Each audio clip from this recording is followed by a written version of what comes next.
All right. So tonight we're talking about really just going out on a limb. Have you ever needed something or wanted something badly enough to go out on a limb for it?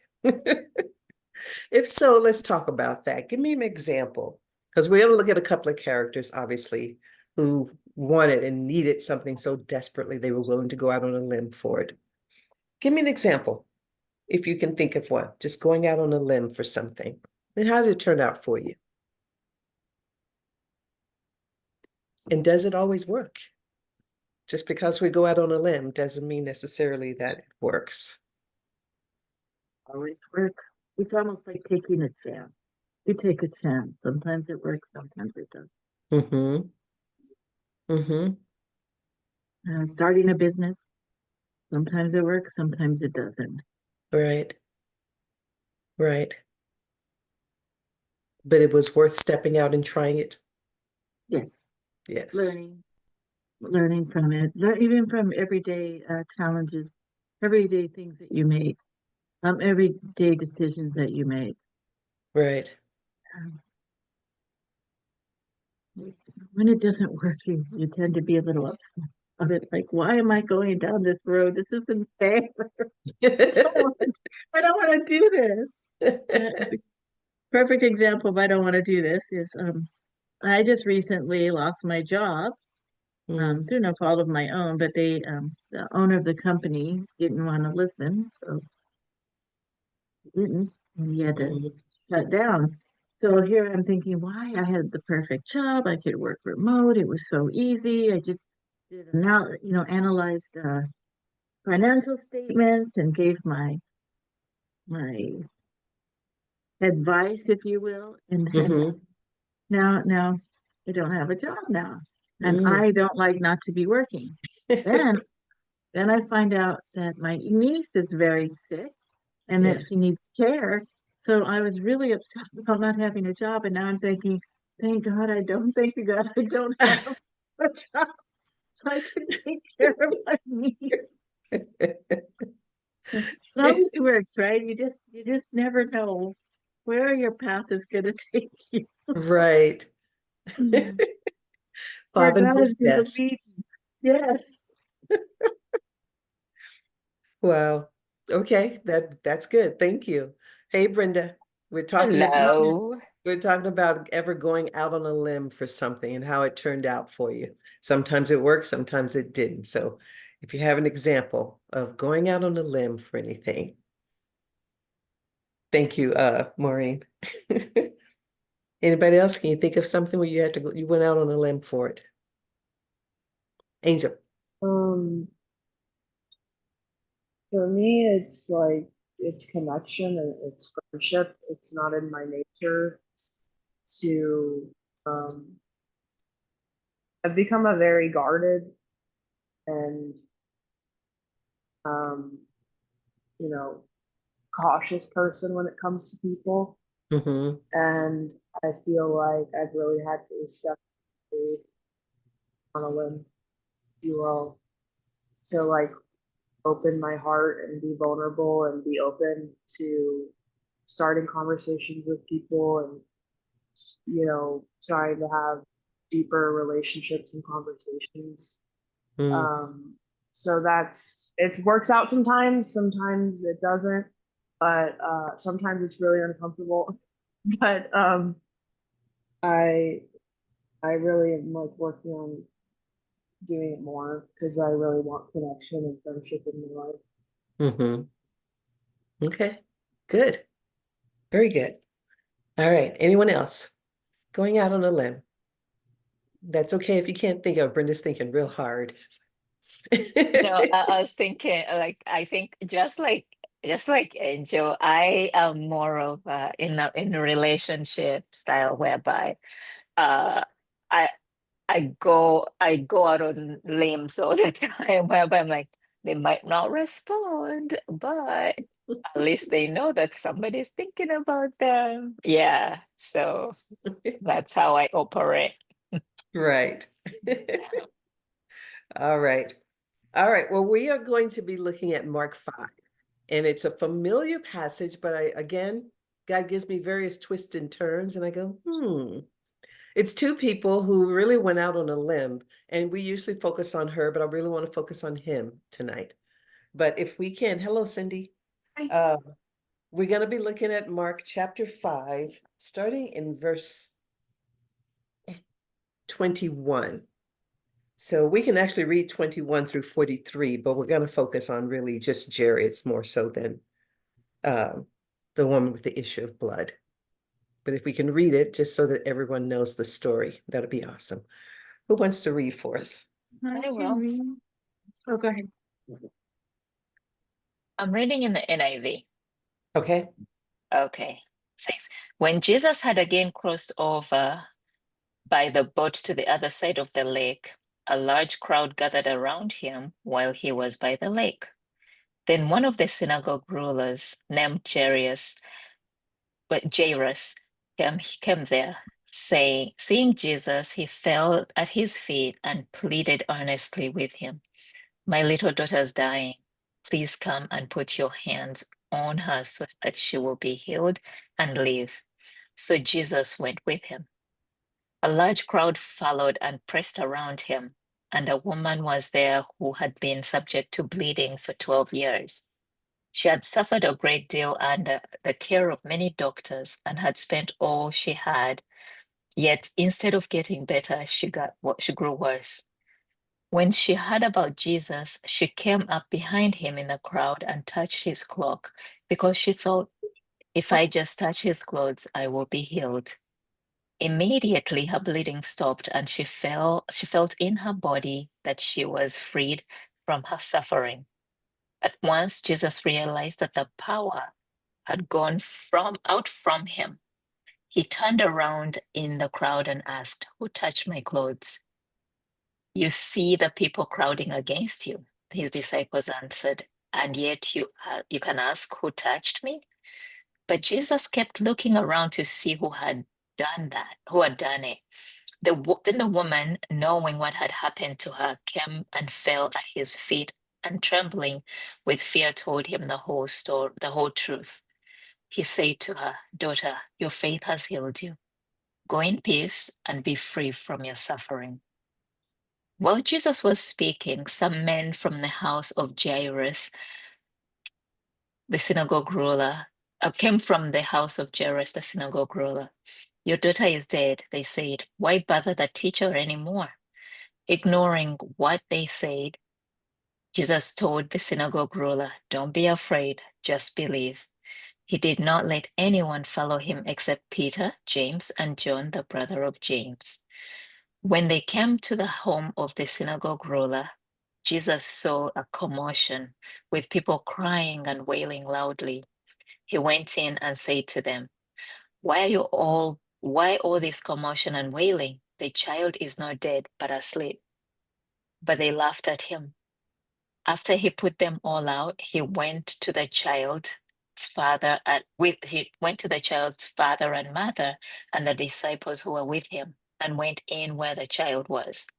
He took her by the hand and said to her, Talitha cum, which means, little girl, I say to you, get up. Immediately the girl stood up and walked around. She was 12 years old. At this, they were completely astonished.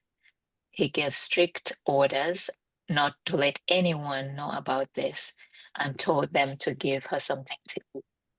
Okay. Thank you. Let's talk about this. This is familiar. We've heard this before. What stands out for you and why? And then we'll start to unpack some stuff tonight. What leaps out at you?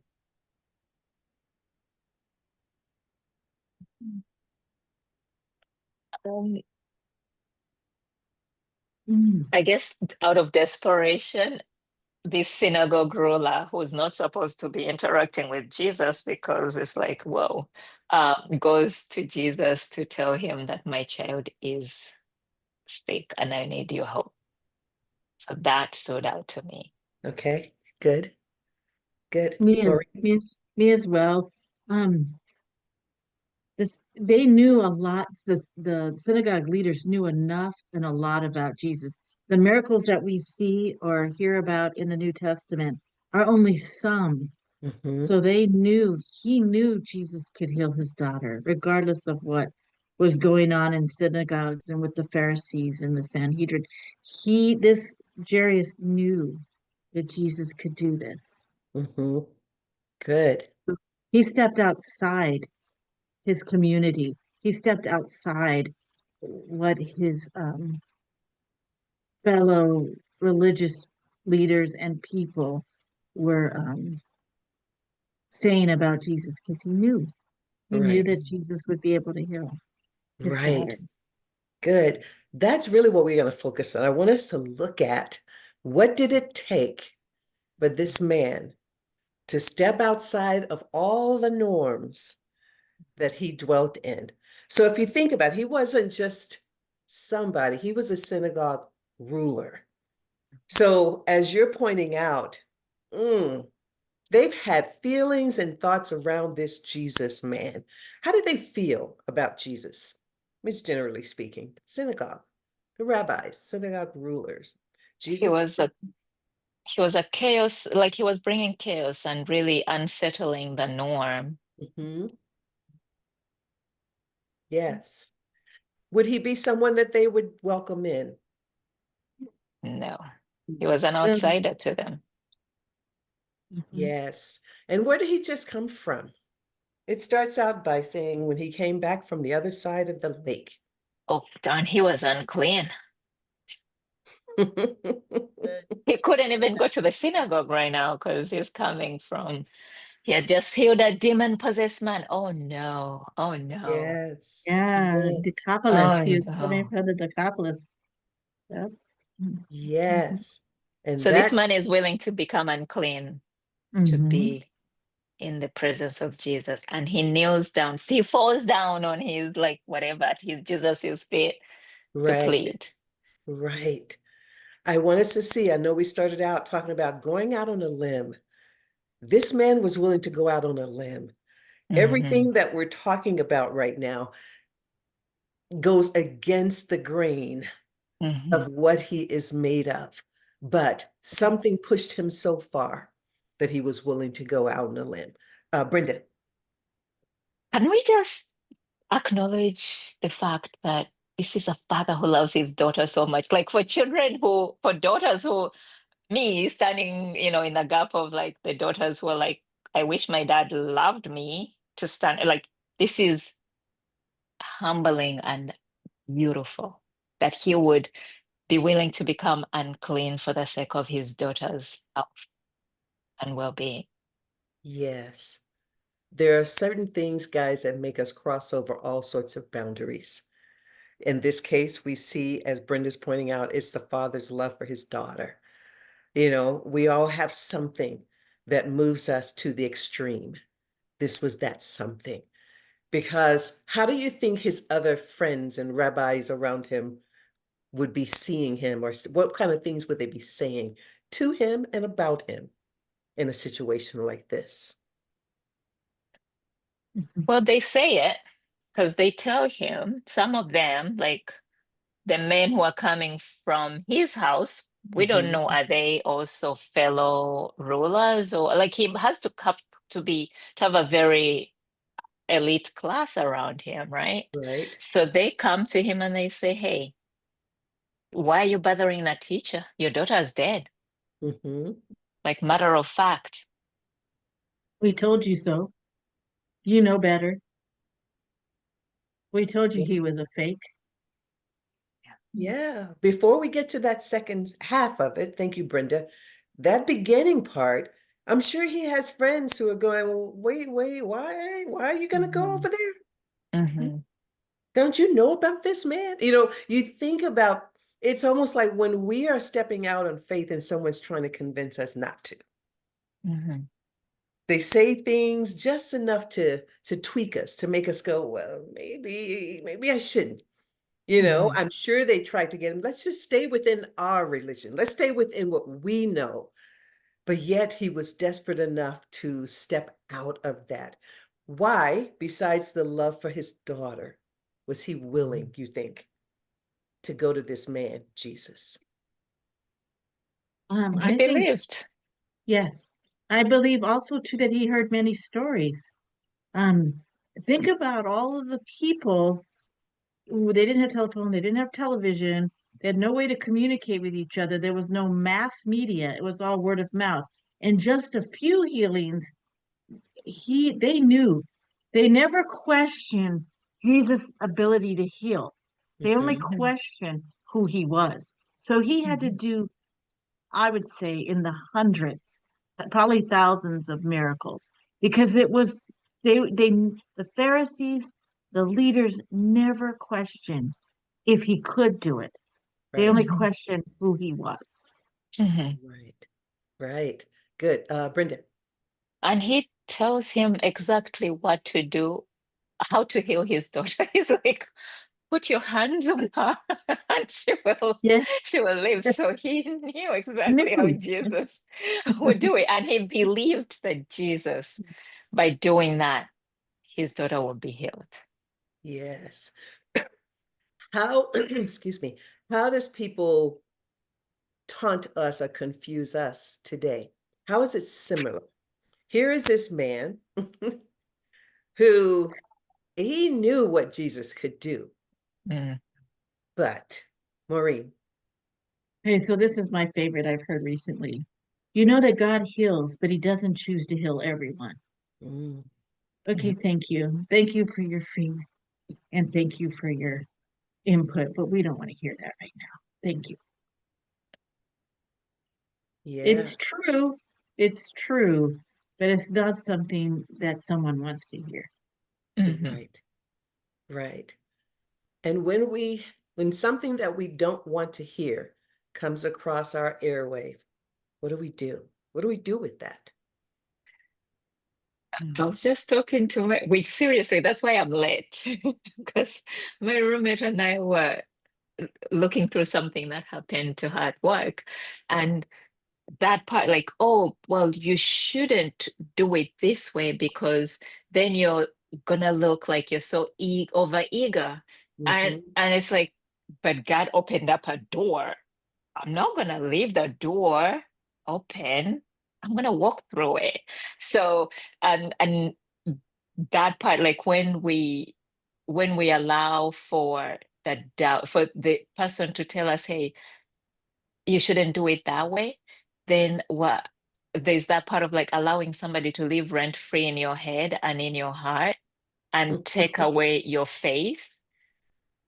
So diminish your faith because it's Right. there, but Yes, it's diminished because they are now their comments are Lord of your life. Mm, Yeah. mm. yes, it sits with you. Hmm.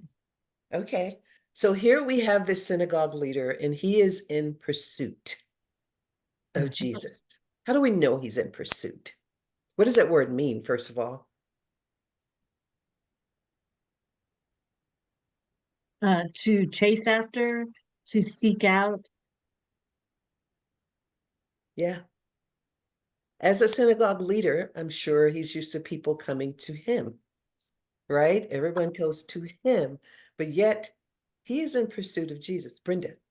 This is okay, just epiphany in broad daylight. Because remember, Nicodemus comes at night. This dude is like broad daylight. Let me get with the masses. Let me mix with the whole crowd. I need to see Jesus. Sorry, it's so Which they stunning. didn't do. Which they didn't do, which synagogue leaders did not do. They did not mix with the crowd. No, Right. they did not. Mm-mm. Yes, thank you, Nicodemus. You see he's completely the opposite. The pursuit is up front and in person. Going back to that love for his young daughter was so heightened. I will climb over mountains. I will let you laugh at me. You can talk about me if you want. It was like the pursuit was so Mhm. very great. What happens Mhm. when you pursue something and you get close to it and then it doesn't quite happen? It Ooh, reminds me of a yeah. Oh, sorry. metaphor. Mhm. So I'm just gonna say the metaphor. So I used to be a swimmer. I swam competition swimming. So my dad was a swimmer as well, competition. And so I would get almost to the wall and I'd see the wall and I'd literally just slow down because it's just reach out and touch. Because I didn't want to run into the wall. My dad would scream at me, "Don't slow down and don't stop." Yes, yes. So here is this man. He is full frontal in front of everybody, pursuing Jesus. And he gets right there to him and he says, "This is what I need you to do. Just come and touch my daughter, lay hands on her. She'll be healed." And Jesus said, "What? Let's go. Let's go. Let's go." So this is all falling into place exactly the way he wanted to play out. So his heart has to be leaping. Let's go do this because I know you can. I've heard about it. So let's go do it again. And then what happens? Then the Oh, friends then say something. yes, the friends come and I mean, not even deliver the their. friends. They're just men. They That's probably were his friends Cindy. because. Okay, I'm sorry. Go ahead, Maureen. It's interrupted. Oh, I'm sorry. This I was lady just. comes and touches him because Mhm. she's got to get to Jesus too. This was like Oh. her only, maybe her only opportunity. The other thing is she wouldn't be in a crowd or welcomed either because if she had an issue of blood, she was un look at all the unclean people to People. follow on what Yes, Brenda just said. So she would be yes, unclean. So she's Mhm. going for broke. Maybe they're going to beat me up. I don't know, chase me down. It's almost like mhm, she's got leprosy, yeah, right? So Jesus stops to address her problem. right. He's not in a hurry. He doesn't say, "Oh, wait, hold that thought and I'll be back." He doesn't do that. Yeah. This is two people who are going out on a limb. Mhm. Both of them have a lot to lose. We Mhm. talked about what Jarius would lose with his friends and what are you doing? You are a synagogue ruler. You shouldn't be out. So he's got a lot to lose, stepping out there in broad daylight, pursuing Jesus. And then here we have, as Cindy pointed out, this woman with this issue of blood, unclean. How does the crowd receive her if they knew what her issue was? Oh, they would just be upset. He'd be yelling, "Unclean, unclean," and the whole crowd would disperse and they'd try to get her out of the way and get rid of her. I mean, it Yeah. would really be, I don't know, it would be terrible to go through that Yes. shaming. And do we think she's felt this or been through this before? Oh, absolutely. So this woman was going out on a limb. I'm sure she has had those words screamed at her before. I'm sure she knows what it is to be shoved aside, get away from me. But yet something drove her to go out on a limb. Something drove Jarius to go out on a limb. So here Jarius gets so close and Jesus says, "Okay, let's go." And then in cuts this woman. Mhm. And it's almost like but wait a minute. Mm. But wait a minute. His miracle is interrupted. It's almost like God puts him on pause. Mm. How do we feel when you're praying, you're crying out to God, "God, please," and you feel like, okay, God, we're moving, we're moving, we're moving, and then things stop. And you go, "Hello, are you Mm. still with me?" Have you had those moments where you feel like God's forgotten about me? Every day.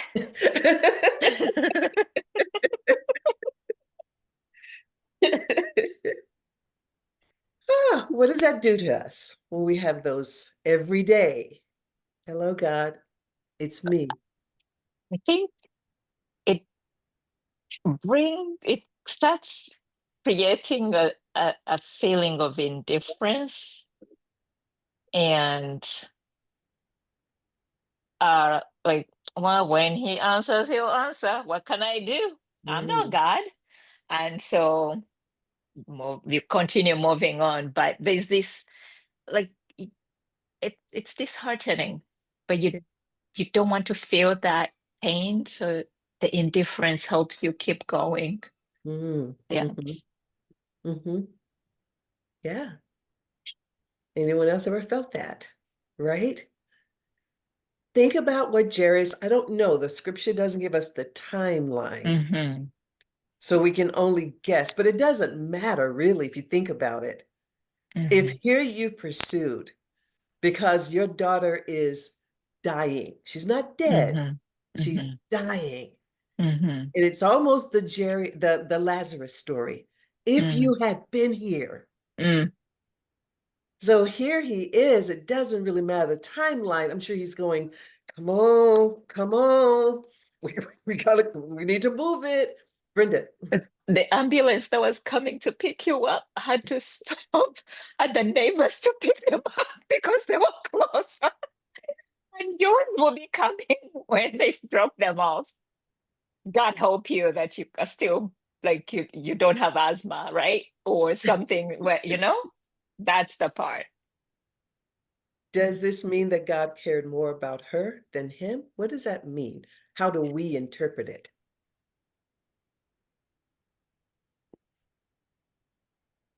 When it happens to us, and God, it feels like God has put our life or our situation on pause. How do we interpret that?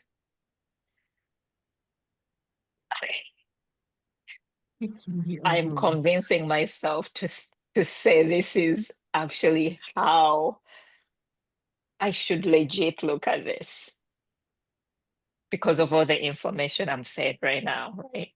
Mm-hmm. It's like, why wouldn't God help the person that's on the way to me? Like, what should stop him from doing that if that person is in need too? Mm. So that's that. I guess that when you asked that question, that was the question that came into my mind. Like, it's almost like, yes, I would like to be the favorite, but yet at the same time, if there's somebody else on the way to me who also is in dire need of help, why wouldn't God help them too? Okay, good. Good. Cindy. This story is structured. It just kind of dawned on me that it's happening here in our reality. So Jesus is constrained by time, space. They walk everywhere. It takes 2 hours to get from point A to point B. So I can't really map that over to an infinite God Mm-hmm. who is living outside of time, space continuum. Okay, Mm-hmm. multiple dimensions, Mm-hmm. no time restrictions. Everything's happening together. He's Mm-hmm. there, it's all in one spot somehow. You know what I mean? Right. You look at it from the quantum perspective, it's all running in parallel. So the story tells me about Jesus' character, but it doesn't necessarily map up. And I'm actually talking to myself about this in I'm delayed because I'm over here helping this person. So there will be a time delay. Take a number. You know what I mean? Right. It really doesn't. I don't think God works that way, being an infinite God, living in an infinite space.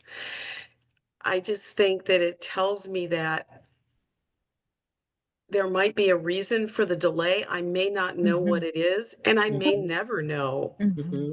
But Jesus worked out everything for good. Okay. It's almost like Lazarus. Mm-hmm. He spent another couple of days wherever he was. And, Martha runs out and says, only you were here. Well, like, what the heck? He died. And Jesus is not, I mean, he's sad, but he's not, un, he's not confused or, you know, this doesn't throw him off at all because he's going to be able to solve it. I mean, if you Right. could solve everything, you wouldn't really, I'm human and I'm going, I can't solve this. This is my reality. Man, this is where I'm living. How come you Right. are not showing up? Mm-hmm. Yes. So I Yeah. would get frustrated. But Jesus is working within our time space, but still Mhm. able to solve the problem, Mm. I guess. Yes. Good. Yeah, I think as I was digging into this, the deeper dive, thank you, Cindy. The deeper dive isn't about Jesus's um maneuvering of the time, because we all, Mhm. like I said, I don't know the time frame. I think it's more about what do we do when time suspends Mhm. itself Mhm. in our lives. Things happen and it feels like, oh my God, this is taking forever. And Mhm. God's like, no, only in your mind, Mhm. only in your imagination, or only in this particular area of your life. Because we can feel in that short period of time, which can feel like eternity, God Mhm. has forgotten about me. Mhm. God, don't you care that I'm hurting? Or don't you care that my daughter is almost dying? So I want us to really look at really the arc of Jarius, because Jesus, like Cindy is saying, he really he supersedes time. So we can see it as Jarius came to him desperate, in pursuit, and then something happened in the middle that kind of caused a pause. Mhm. But what does God want us to do when he presses the pause button on our lives? We tend to freak out, question him. Maybe I'm not good enough. Maybe he loves this person more. We go to all those worldly, this, that, or Mhm. the other. It doesn't say what Jarius felt in that moment, but I want us to pick it up afterwards when his friends Mhm. came back. So, Brenda, Mhm. you read that. Let's just read that little section again and see where we go. So, when his friends come back in verse 30, 35. yes. 35. While Jesus was still speaking, some men came from the house of Jairus, the synagogue ruler. Your daughter's dead, they said. Why bother the teacher anymore? Ignoring what they said, Jesus told the synagogue ruler, don't be afraid, just believe. More? That's good. Or, okay. What do you think? It doesn't tell us. Jarius doesn't say anything in there. His friends do. His friends say, don't bother, your daughter's Yeah. dead. What do you think's going on with him? I don't know, but I love how Jesus is the one who comes back with like, hey, let me speak up before Jarius starts saying things. He's Yeah, like, ignore them. yes, Let's go. yes. Angel. Well, I've been kind of processing a lot of things in my mind right now, but so when you guys were talking about how this miracle and he was like right there and then got interrupted. Well, if you think about it, the woman didn't interrupt it, Jesus did. Because the woman could have just touched him and Jesus could have kept walking and Jesus stopped and he it was like he was showing Jairus like by saying, daughter, your faith has healed you, go in peace and be freed from your suffering. Like that your faith can be bigger. I'm thinking a lot about the story too about um I don't remember who it was, but like the Roman who came and asked him to heal a servant and said, I don't need you to come. I know that Mhm. you can heal him from here. And Jesus talked about how big his faith was. It was like Jesus was pausing and showing him like your faith can be bigger. Like this woman had every reason to fear. She had every reason not to come up to him. Jesus, like I said, could have just kept walking and didn't have to interrupt anything. Um, and it was like, don't be afraid, just believe. Like you just saw this person, they just believed, and they were healed. So like, pay attention to what just happened. Like they didn't have to ask me to do this. I didn't have to follow them. I didn't have to go to them. They just believed and it happened. Yeah, So it yeah. was like I feel like he interrupted it like obviously he knows everything that's going to conspire. He interrupted it to kind of show him like an example of such a big faith that somebody that had every reason not to, really, after years of suffering. Right. Very good. Very good. If you look at what Jesus did, I think it's just Angel was just saying, well, actually, Brenda mentioned Jesus popped in there before Jarius had an opportunity to speak. It's almost like he knew, okay, I know you just heard your daughter's dead. I know that's creating some feelings inside of you. When we are begging God for something and it seems like it's going to come to fruition and then it doesn't, he knows that it churns up feelings. He knows it hurts us. He knows that it makes us want to doubt. It makes it so it's like he jumped in and then he gave him something I had not noticed until this week. He gave him a passcode. Everybody have a passcode for your phone? Yep, I What's the do. point? What's the point of a passcode being on your phone? Oh, So when nobody you else lose can it, break nobody in. can use it. It's a way for you to be able to get into it, right? It keeps everybody else out of it, and you're able to get in and lock back into your phone. What was the passcode that he gave Jarius? Cindy. Hey, Take a whack at it. Way back, it's like when he's addressing the woman, Jairus is standing there. He says, "Daughter, your faith has healed you. Mhm, Go in peace and be freed from your suffering." This mhm, guy is standing right there. So he's hearing Jesus commend her faith that that has healed her. Now, the supposition in most people's minds, at least I don't know if anybody else but mine, is that Jairus's daughter is still alive. Jesus, knowing everything, may have known, not may, probably knew she was already dead. mhm, That's an eventuality that is I've been never heard considered, but I thought about it just now. So he turns to him. Okay, he's seen that. So he got another piece of information to kind of throw a piton into, onto the wall to climb up to the next place.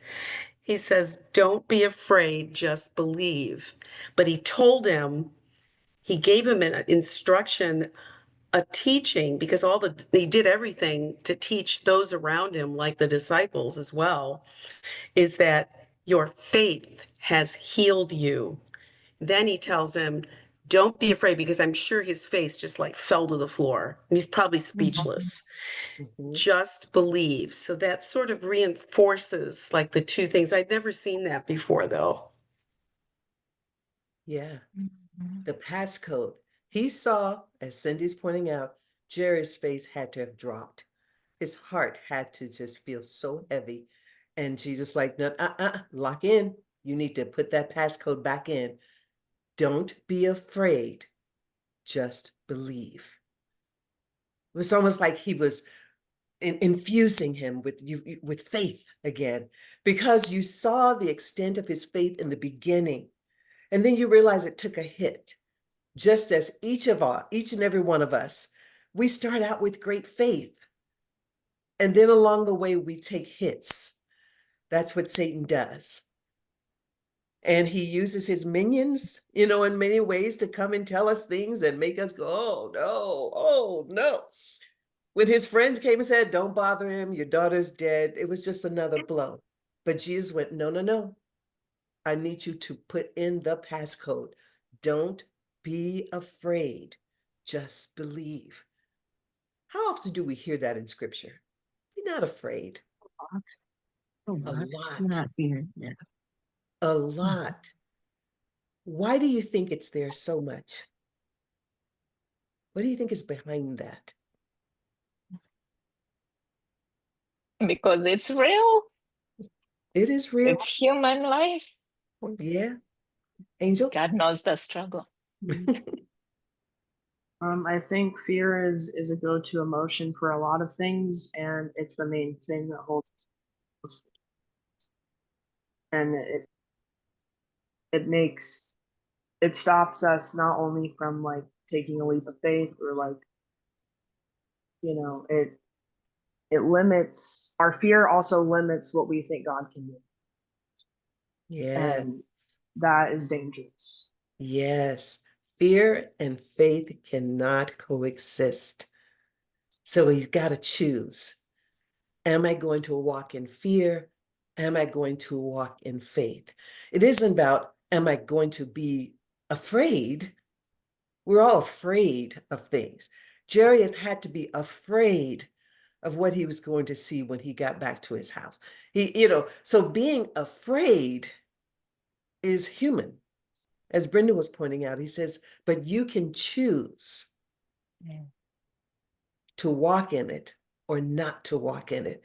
And he was reminding Jarius, you've already done it.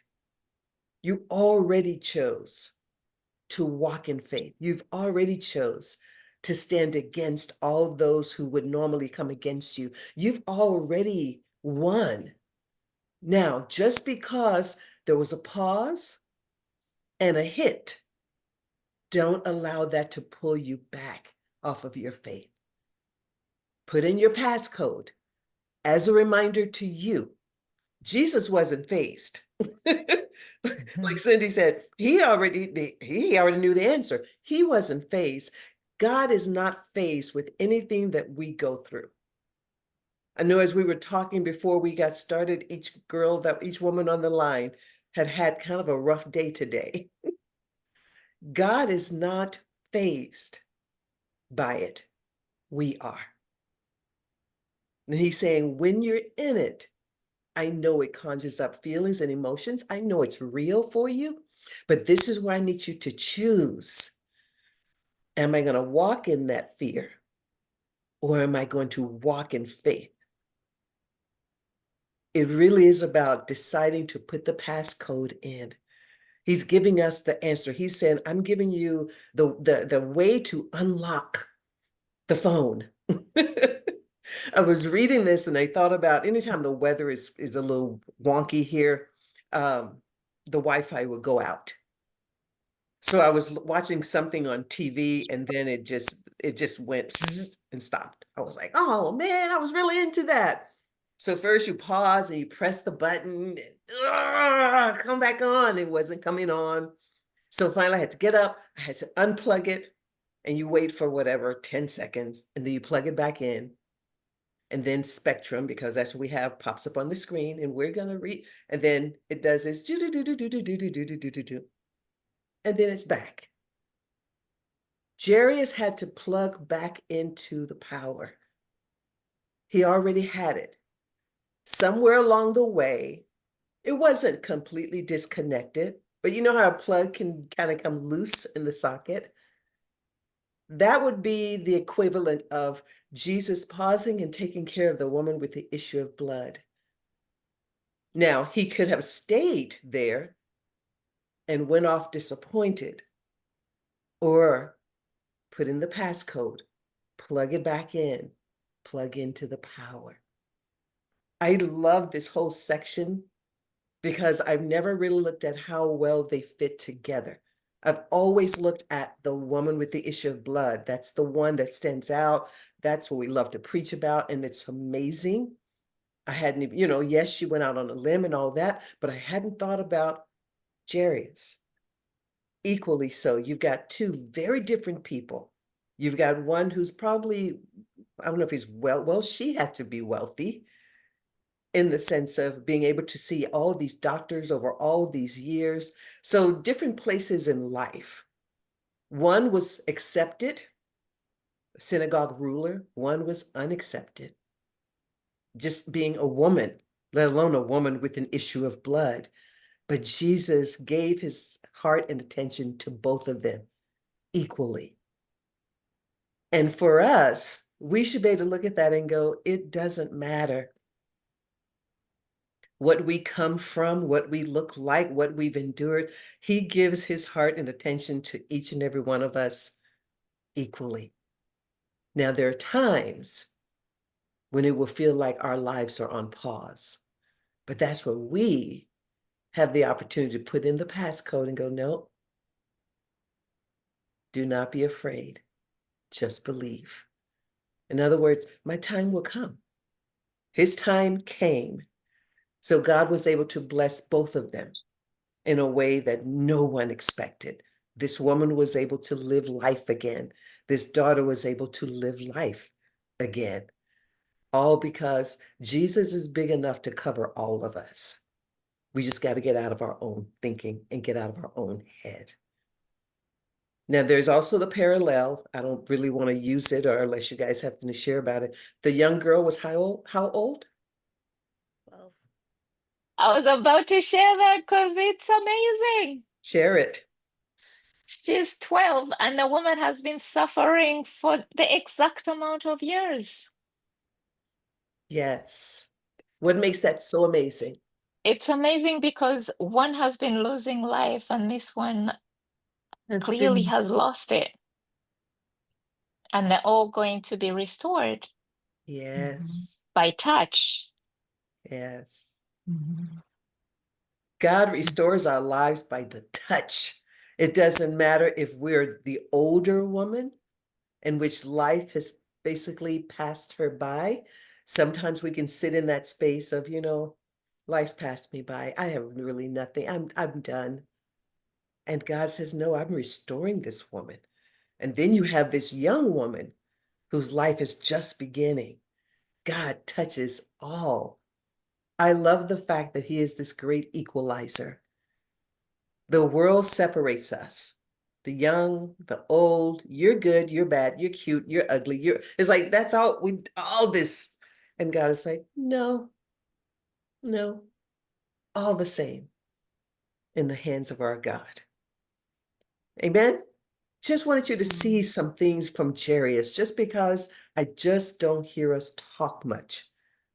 It's a story forgotten, but yet it's a story really tied into a story that is always spoken of. What do you see? Give me some feedback. See, short and sweet tonight. Can you What's your takeaway? Bridget. um more of a good question. Can you like quickly again go over the passcode thing? Like what you were saying about like getting the Yes. passcode. Like Yes. I think in my head I was like trying to put it together, but I'm kind of like I need the passcode. Yes, I love, overhearing verse 36, overhearing what they said. So Jesus is listening and Mhm. Jairus is not speaking, but in 36, overhearing what they said, Jesus told him, Jarius, not he wasn't talking to the guys, he told Jarius, don't be afraid, just believe. That was Jesus saying, Jarius, focus on me. Focus on me. I know what you're hearing. I know how you're feeling. I know how that's falling on your heart, but I need you to focus on me. And this is what I want you to hear. Don't be afraid. Just believe. That is what's going to connect you to your miracle. And that's where Jarius had to make a decision. Am I going to hold on to the fear, which was there, or am I going to choose to step over into faith? So when I say your passcode is what unlocks your phone. So your passcode here is what unlocked his faith. It gave him his faith the opportunity to flourish again, even in the midst of terrifying moments. I can't imagine a more terrifying moment than to have someone come to me and say, don't worry, forget about it. It's over. Your child is dead. When you've tried everything to keep him alive. So his heart had to be churning. Jesus met him where he was and said, shh, shh, shh, shh, shh. Be still, listen, and trust. Do not be afraid. Just believe. And I believe he whispers that to us all day, every day, when we get hit with all these various things that tries to cut in on us. He's saying, I know how you feel. I know what your heart is feeling. I know what you're thinking, but here's your passcode. Tap back into this, and you will get back into your phone or back into your faith. Does that make sense, Bridget? Yeah, it does. Thank you for going over it again. Yeah, you're welcome. All right, guys, feedback before we say goodnight.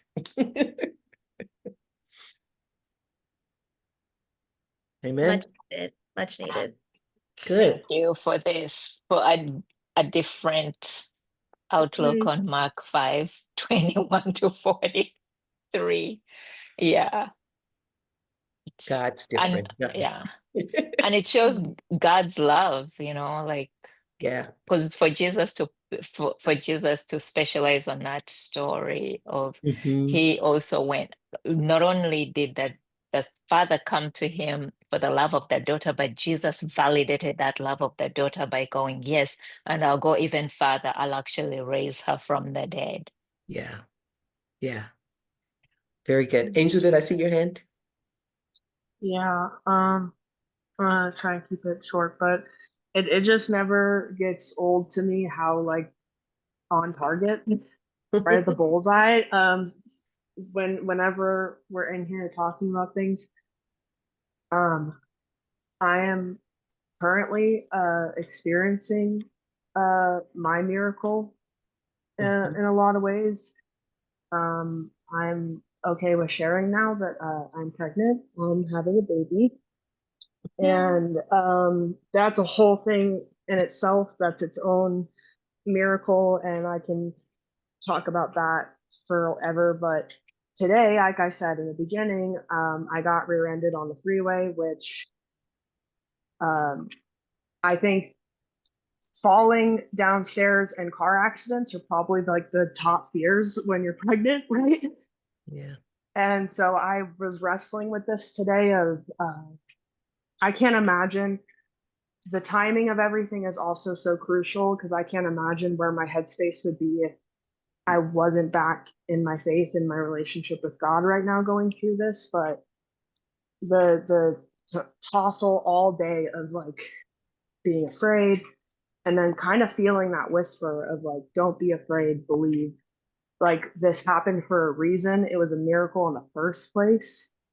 Um, and if it's meant to happen, it will. And um, so it was like this back and forth today of fear and then faith and fear and then faith. So it was like touching on this tonight was like what I needed at the end of the night to like I've done everything I needed to do today, and now I kind of feel like I can relax and really fall into like feeling okay about everything.